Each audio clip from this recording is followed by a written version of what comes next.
I'm Andrew. 34 years old. I run a small but successful IT consulting firm out of Denver. I used to think I was living the dream: sleek apartment downtown, a growing business, and most importantly, the perfect wife. Alice. She was sunshine in a bottle. 29, with wild copper hair that never quite obeyed her and a laugh that made everyone in the room turn their heads. We met 4 years ago in a coffee shop. Classic, right? She spilled her latte on my laptop, and I married her a year later. For a long time, life felt right. Comfortable. Familiar in the way a favorite sweater is. We had our routines: lazy Sunday mornings with bagels, date nights at that little Italian place with the red candles, spontaneous road trips just because. I thought we were unshakable.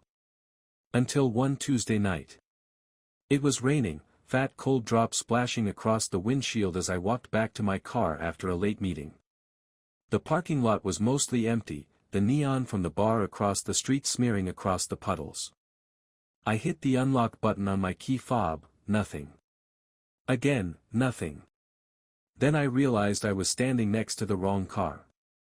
Same make, same model, silver Honda Civic, but definitely not mine. As I turned to find mine 2 rows down, something caught my eye through the passenger window of this stranger's car. A scarf. Alice's scarf. Soft gray cashmere with tiny embroidered stars. I'd given it to her for Christmas. One of a kind. I would know it anywhere. I stood there, drenched and shivering, staring through the window like a ghost.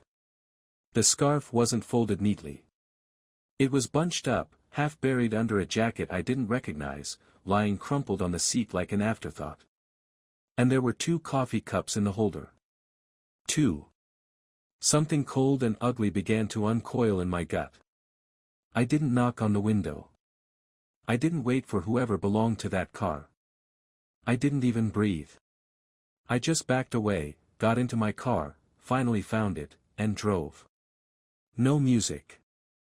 No headlights. Just the storm outside and the storm inside me, matching beat for beat. When I got home, Alice was already there, curled up on the couch in my sweatshirt, reading some thriller she'd probably finish before dawn.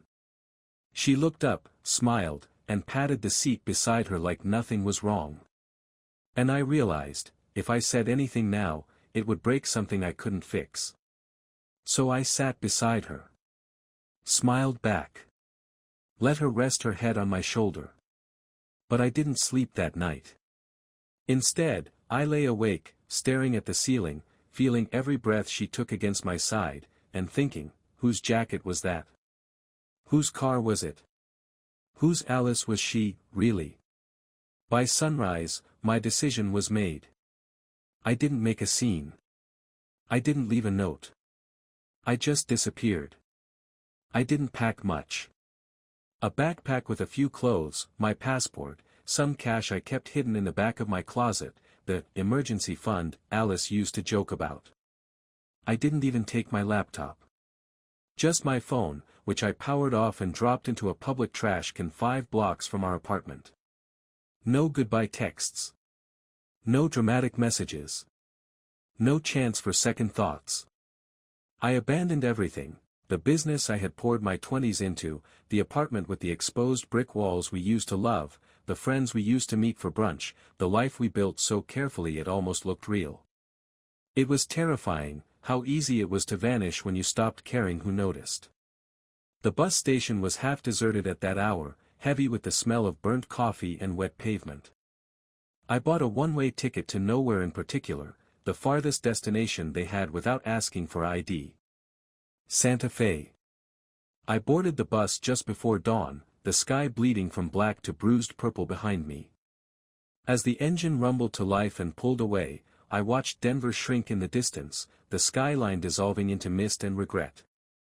Alice would wake up in a few hours and find nothing but silence. No note on the fridge. No trail to follow. Not even a forwarding address. Just an empty bed where my body used to be. It was petty. It was cruel. And it was exactly what she deserved. I tried to sleep during the ride, but every time I closed my eyes, I saw the scarf crumpled in that stranger's car. Felt the betrayal like a splinter under my skin. Thought about the lies she must have told to cover her tracks, smiling over dinner, laughing at movies, tracing lazy circles on my palm as we fell asleep. All of it fake. Every memory soured in retrospect. I kept imagining the conversation that would happen once she realized I was gone. At first, panic. Then maybe a call to my friends, my parents, the police. And then, when no answers came, the slow, dawning understanding, he left because he knew. Maybe she'd cry. Maybe she'd scream. Maybe she wouldn't care at all. By the time the bus rattled into New Mexico, I had stopped imagining her reaction altogether. It didn't matter anymore. What mattered was that for the first time in years, I could breathe without wondering who else she was thinking about when she smiled at me. Santa Fe was nothing like Denver. The air smelled like sagebrush and red dust. The streets were rough and winding, lined with sun-baked adobe houses and tiny markets bursting with bright, chaotic colors. Tourists wandered with cameras and straw hats, looking for something they didn't understand. I checked into a cheap motel on the outskirts of town. Cash only. No questions. The room was small and smelled faintly of mildew, but it had a bed and a lock on the door. I dropped my bag on the floor, lay down fully clothed, and stared at the ceiling fan spinning lazily above me. I had no plan. No future mapped out. Just the fierce, desperate need to exist somewhere she didn't. The first few days blurred together, long walks through dusty side streets, sitting in tiny cafes nursing black coffee until the owners gave me polite, worried glances. At night, I lay awake listening to the desert winds howl outside the thin motel walls, feeling hollowed out and raw, like a building gutted by fire but still standing. I turned my phone back on once, a week later, half hoping there would be nothing. Instead, there were dozens of missed calls. Voicemails. Texts. Alice. Andrew, please. Where are you? I'm scared. Come home. We can talk. Please, don't do this. Please. The messages grew more frantic, more desperate. Photos followed, blurry selfies of her crying, shots of our living room, the cat curled up on my side of the bed. Then, finally. I'm sorry. I'll tell you everything. Just come back. Please. I stared at the screen until my eyes blurred. Until the ache in my chest grew so heavy I thought it might crush me. Then I powered it off again and shoved it deep into my backpack, like I could bury her words if I just dug deep enough.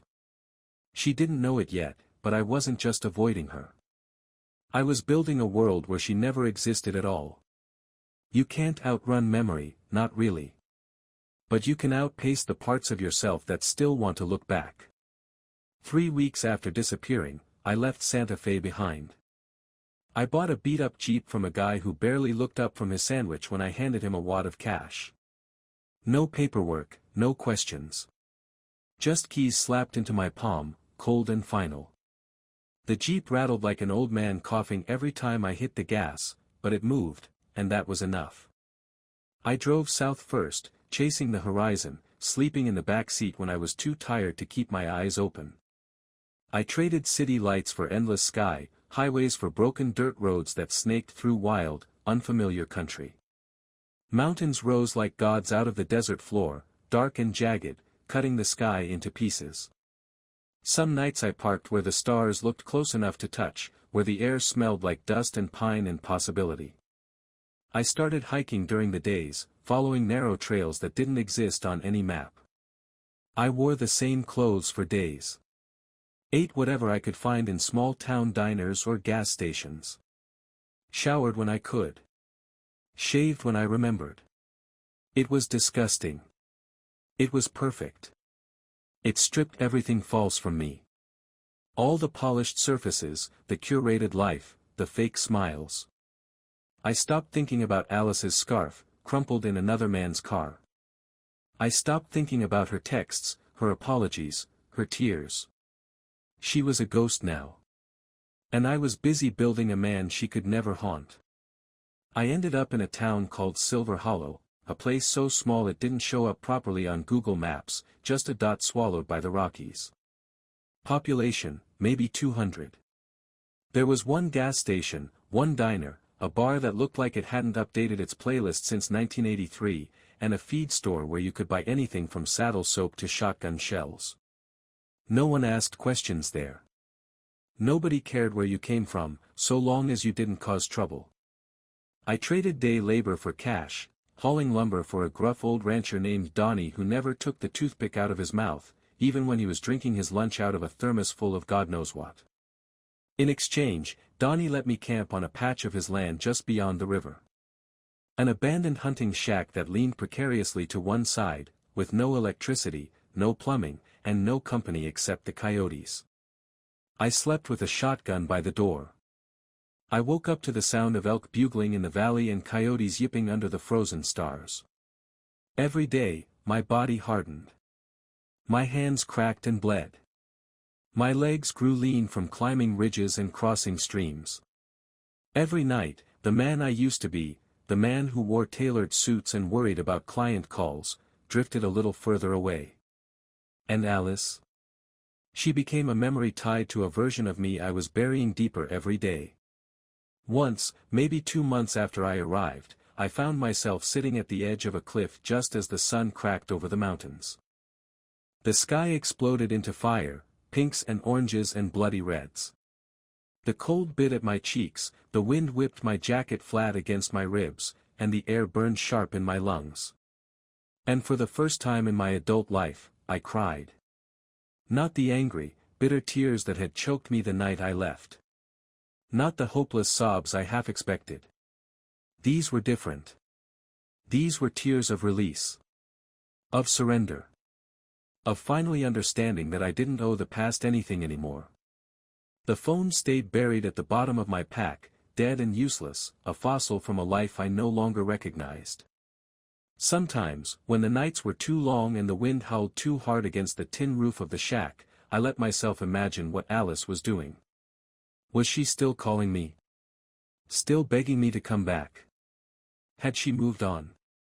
Was she curled up in someone else's arms, whispering the same lies she used to tell me? It didn't matter. Not really. Because this, the dirt under my nails, the ice in my beard, the bruises on my shins from climbing rocks too stubborn to yield, this was real. More real than anything we ever built together. And I wasn't just surviving out here. I was becoming. I started carving small things out of wood at night, teaching myself with nothing but trial, error, and bloodied fingers. Animals at first, wolves, bears, birds, crude and rough. Later, more intricate things, the curve of a hand, the arc of a broken wing. Creation was slow. Painful. But it was mine.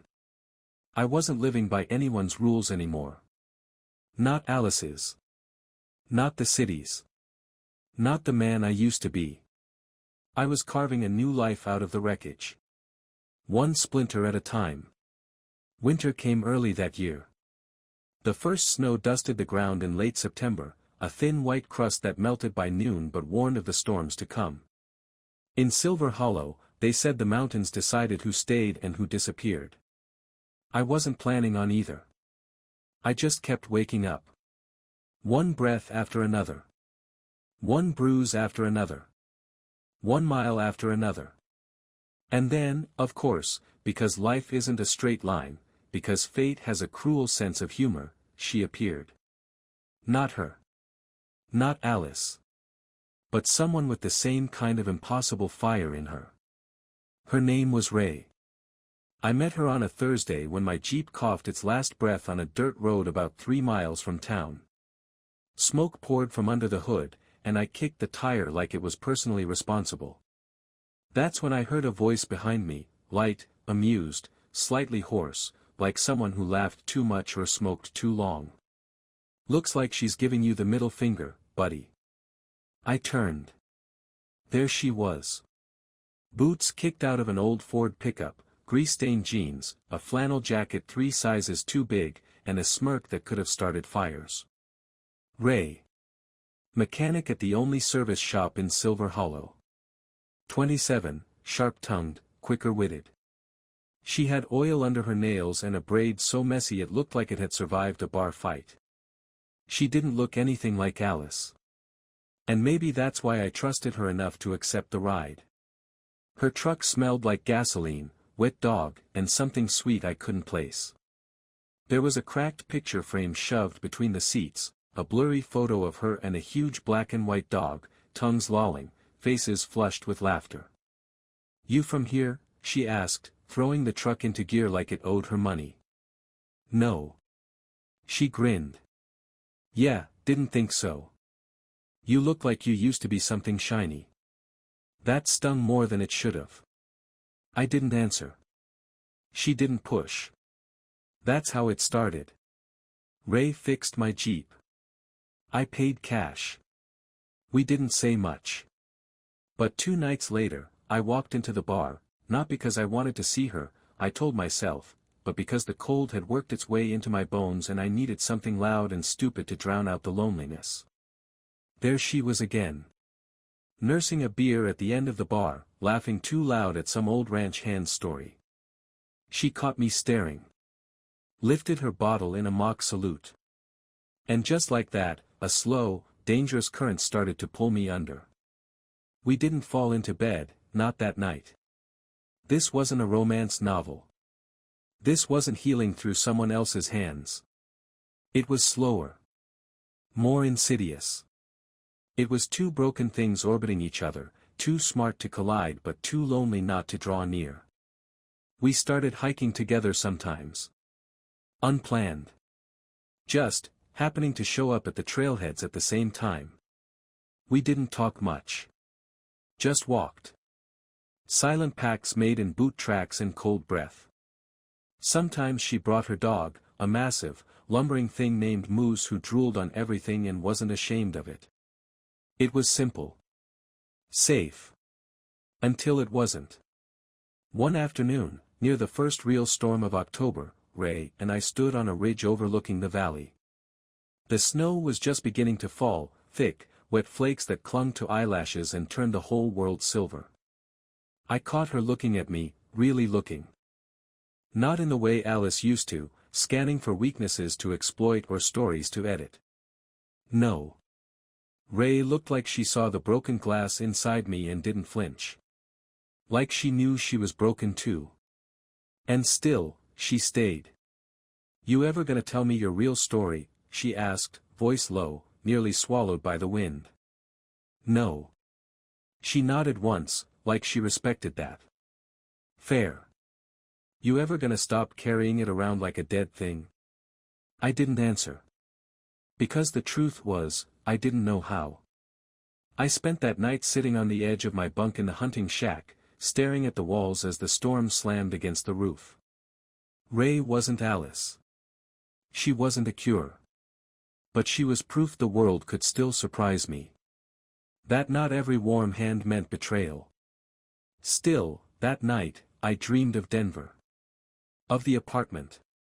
Of Alice crying on the kitchen floor, holding her phone, screaming my name into the emptiness. I woke up sweating, heart hammering like it wanted to rip through my ribs. I almost reached for my phone. Almost. But I didn't.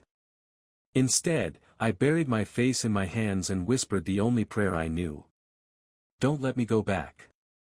Because part of me, the stupid, shattered part, still wanted to. Still believed there were answers I hadn't found yet. Still wanted to believe she could explain away the scarf, the betrayal, the years of lies wrapped in a smile. But I wasn't that man anymore. And if I let him come back, even for a second, everything I was building out here, every scar, every mile, every clawed, ragged piece of freedom, would vanish. Some ghosts, you don't fight. You just learn to walk beside them without looking them in the eyes. It happened on a Tuesday. The kind of raw, blue-skied afternoon where the cold gnaws at your bones, and the air smells clean enough to believe you could start over. I was fixing the roof of Donnie's barn, hammer slamming into stubborn old nails, when I heard the crunch of tires on gravel. Not unusual. We got deliveries sometimes. Drifters. Hunters. The occasional lost tourist. But something about the way the engine idled, how the door didn't slam right away, it set my nerves on fire. I climbed down from the ladder, boots slipping slightly on the frozen rungs. By the time I hit the ground, I saw it.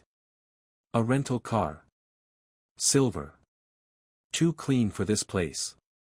And her. Alice. Standing beside it, arms wrapped around herself like she was cold, or afraid. She looked smaller somehow. Paler. The vibrant woman I once knew seemed sanded down to the raw grain. Her hair hung limp around her face, and her hands, God, I remember her hands trembling even from 20 yards away.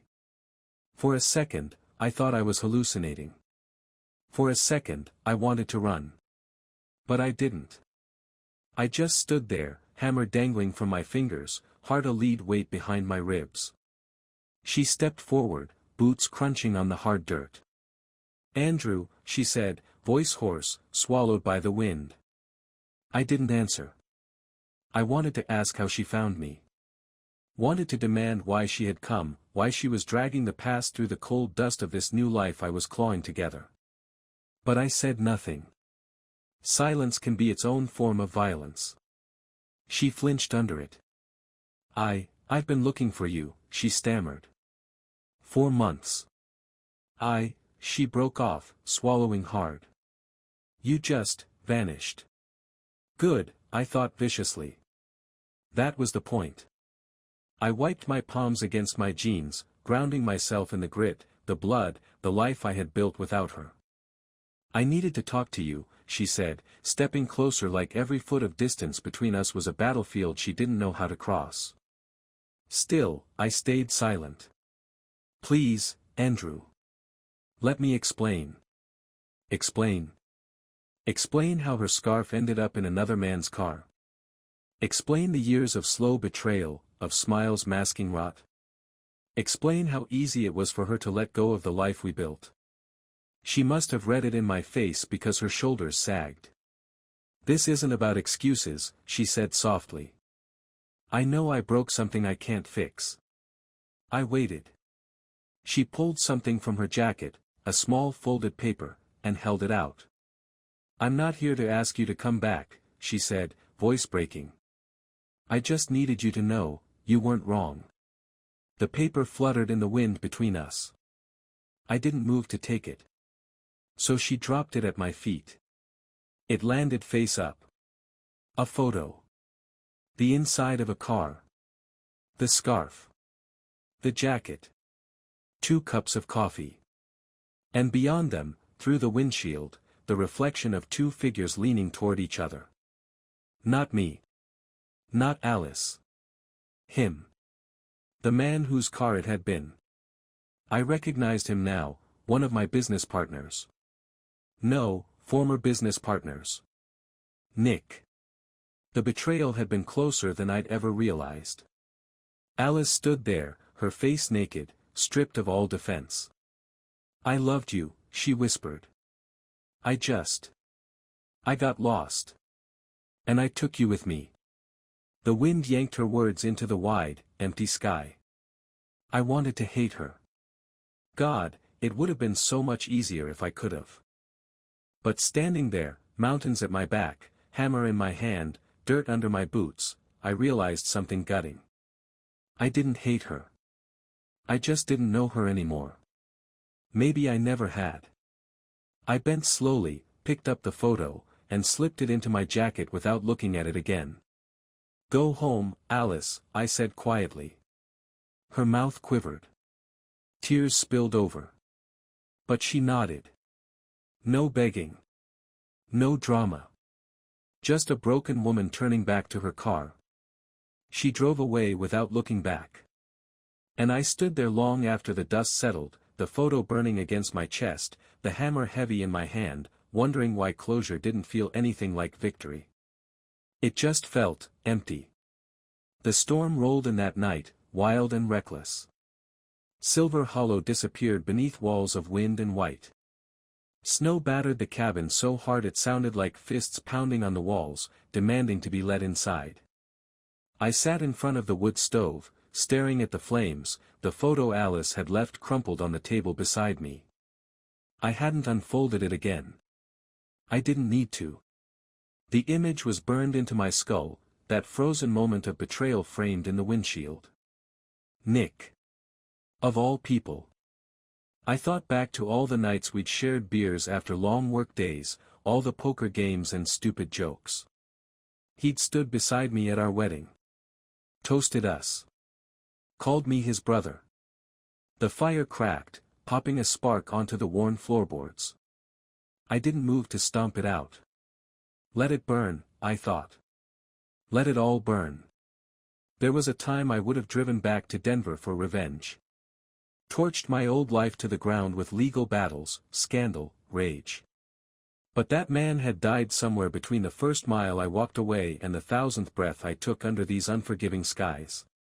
Ray showed up sometime past midnight. She didn't knock. Just pushed open the door against the howling wind and stomped snow from her boots, her dog Moose barreling in behind her like a furry freight train. "You gonna freeze in here?" she asked, tossing a fresh log onto the fire like she owned the place. I didn't answer right away. Just watched her, this wild, stubborn woman who didn't ask questions I wasn't ready to answer. She sank onto the floor beside me, stretching her legs toward the fire, Moose flopping down with a groan between us. For a long time, we just listened to the storm rage against the walls. "You okay?" Ray asked finally, not looking at me. I thought about lying. But what was the point? "No," I said. She nodded like she'd expected that. "You want to talk about it?" "No." Another nod. Another log thrown into the flames. This, the quiet company, the lack of pressure, it settled something raw and bleeding inside me. Something that all of Alice's apologies and tears could never touch. Ray didn't need to know the whole story. She already knew the important part. I had been broken. And I had survived. When the fire burned low and the snow softened to a whisper against the roof, Ray finally stood.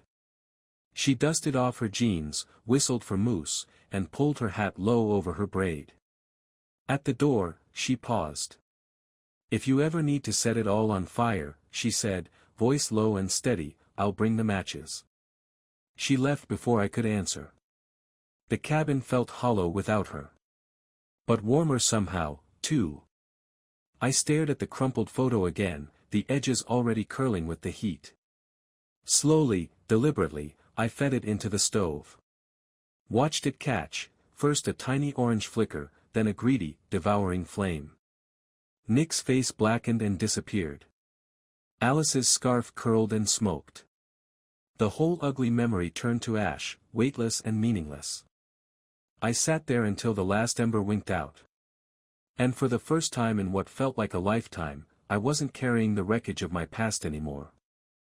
I was just a man, sitting alone in the dark, ready, finally, to build something real.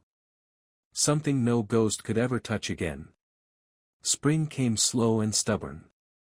Silver Hollow thawed one stubborn layer at a time, the frozen river cracking open like old bones stretching after too long a sleep. The days grew longer. The nights less brutal. Life, impossibly, stitched itself back into the broken places. And so did I. I took a job full-time with Donnie, more than just hauling lumber now. Fencing, repairs, running cattle, fixing up the barns. Work that left my body wrecked by sunset but my mind clean. I moved out of the hunting shack, finally. Ray helped. No big speech. No questions. Just showed up one morning with her truck bed full of second-hand furniture, Moose hanging his head out the window, tongue flapping like a flag. She threw me a set of keys with a grin and said, "You're a townie now, cowboy." I didn't correct her. The truth was, I didn't belong anywhere else anymore. In town, I found an old house abandoned on the edge of the woods. Peeling paint, broken porch, roof half caved. Nobody wanted it. I did. I bought it for almost nothing and started fixing it up board by board, nail by nail, until it was something that resembled shelter, messy, battered, real. Kind of like me. Alice never called again. Maybe she finally understood. Or maybe she gave up. Either way, the silence was a gift. Some nights, I sat on the new porch swing Ray and I bolted together, drinking black coffee, watching the stars crawl across the sky like slow ships. Moose would stretch out at my feet, snoring so loud the porch vibrated. And sometimes Ray sat beside me, not every night, not always, but enough that the silence between us started to feel like a language all its own. She never asked me for more than I could give. And I never made promises I wasn't sure I could keep. Maybe that's what healing really looked like. Not sweeping declarations or dramatic forgiveness. Just small choices, stitched day after day, until one morning you wake up and realize the weight isn't crushing you anymore. One morning, Ray handed me an envelope. No name on it. No stamp. Just sealed tight, edges smudged with fingerprints. "What's this?" I asked. She shrugged. "Something you'll know what to do with." Inside was a blank sheet of paper. At first, I thought it was a joke. But then I realized. It wasn't a letter. It was permission. Permission to write my own ending. My own beginning. Whatever I wanted. No past attached. No name burned into the corner. Just possibility. It felt heavier than any apology I could have asked for. That night, I sat by the fire, staring at that blank page. And I knew.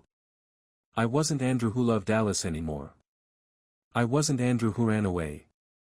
I was just a man in the mountains, with calloused hands, a rebuilt house, a wild dog snoring under the table, and a woman nearby who didn't need to be my savior, just my witness. And maybe that was enough. Maybe that was everything. The page stayed blank. Not because I had nothing to say. But because the life I was living now didn't need to be written down to be real. It was already carved into every sunrise I woke up to, every fence post I drove into the thawing earth, every breath of mountain air that didn't carry her name anymore. I didn't need to go back. I didn't need to burn bridges. I didn't need closure. I just needed forward. And that, finally, was mine.